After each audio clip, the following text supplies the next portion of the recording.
Hi everyone, so we are here at Lac Lejeune Provincial Park and we're close to Kamloops, about 35 kilometers south, and we want to cover a few topics in this video today.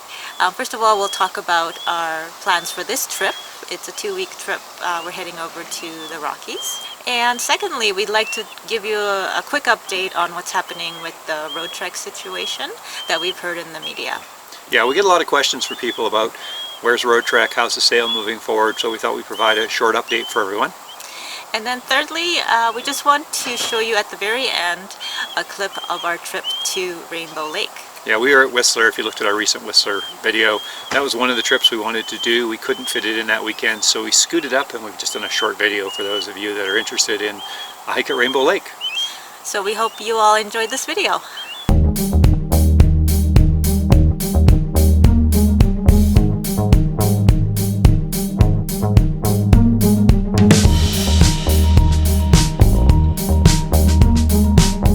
Are calling, so we're off to Yoho and then Jasper. Yoho's just sort of the other side of Banff, on the other side of the Rockies, so that's going to keep us busy for about a week, and then the next week we're going to play by ear and weather, I think.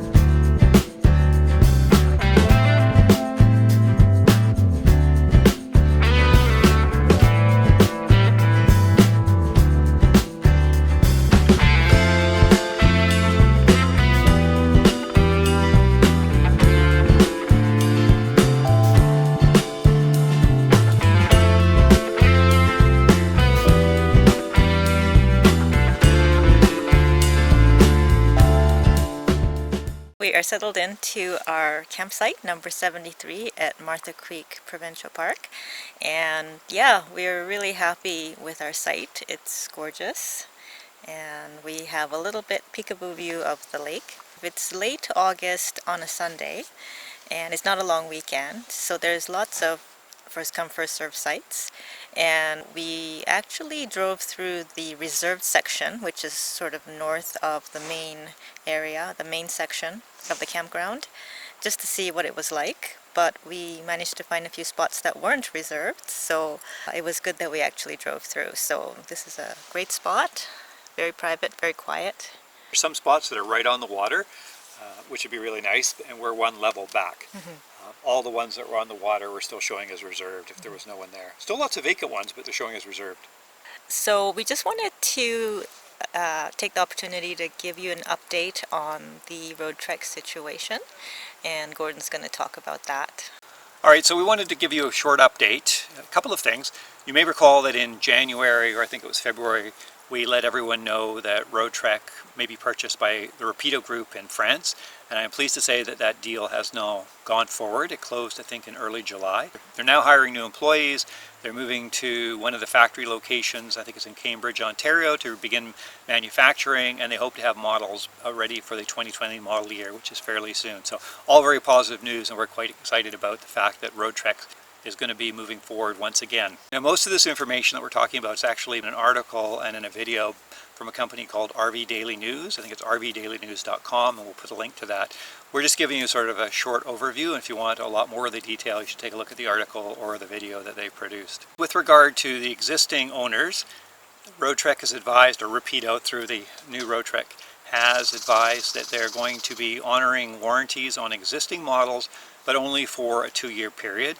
In addition, there's a $1,500 Canadian cap on any warranties. Now that may be a bit limited, but given the circumstances, and they had no obligation, no legal obligation to honor any of the warranties, I see it as a very positive step from the new company.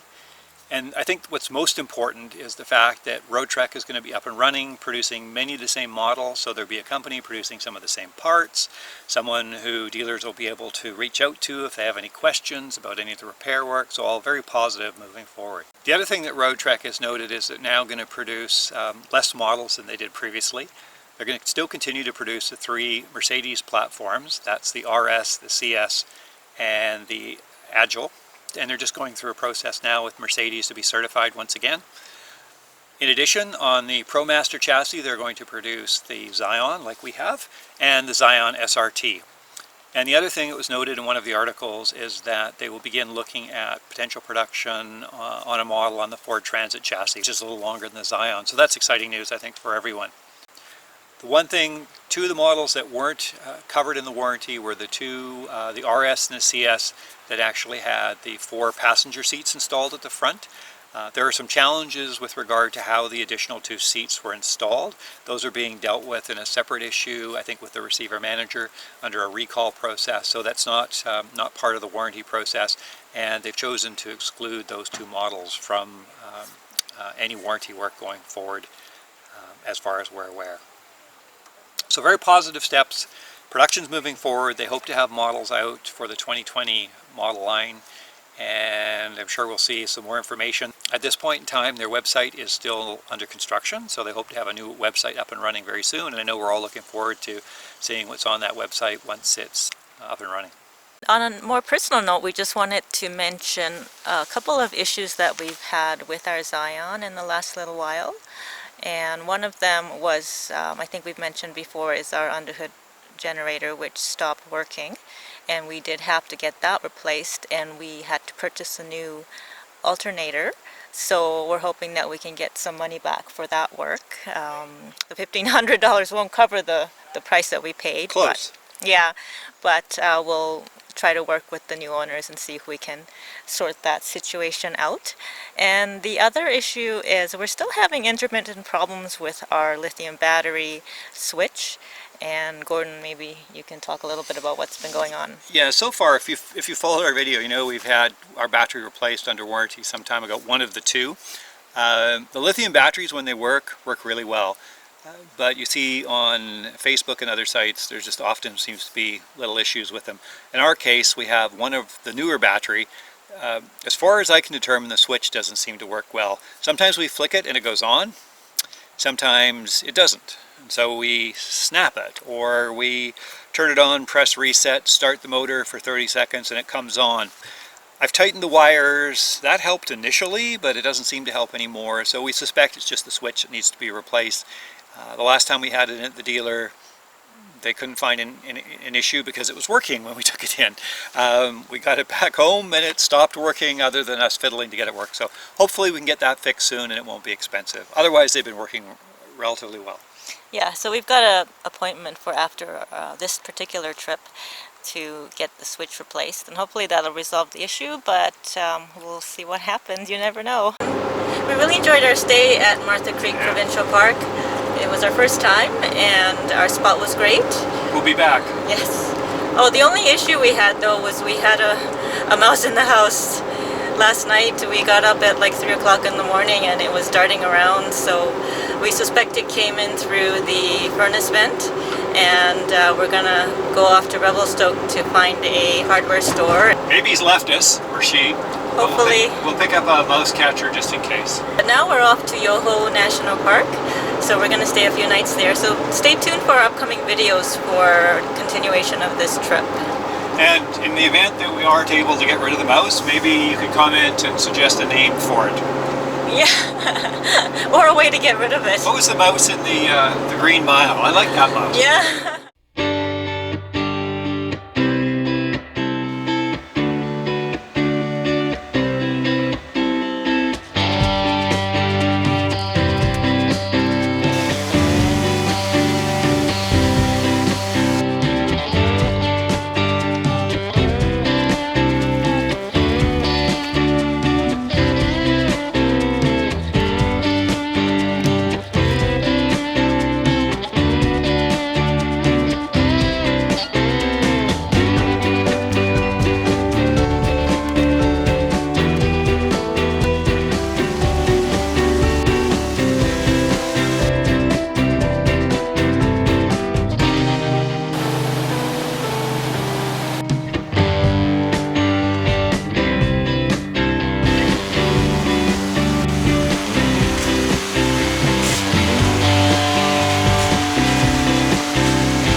the wild blueberries are starting to come out. Some there, still a little green. Some down here.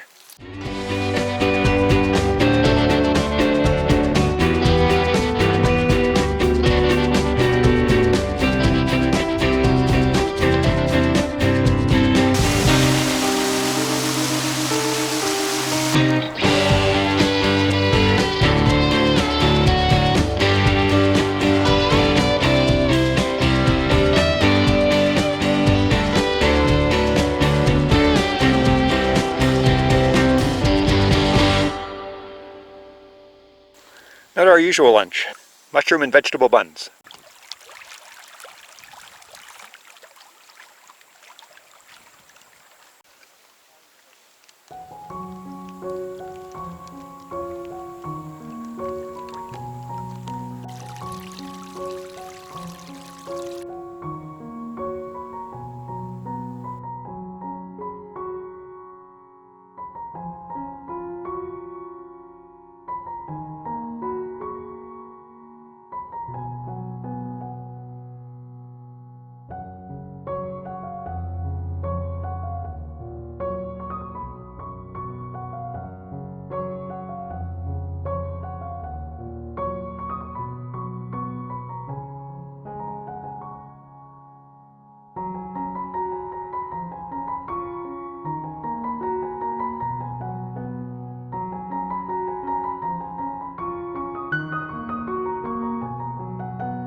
If you like this video, as always, please give us a thumbs up and subscribe if you haven't had a chance to do so to our channel. We really appreciate that.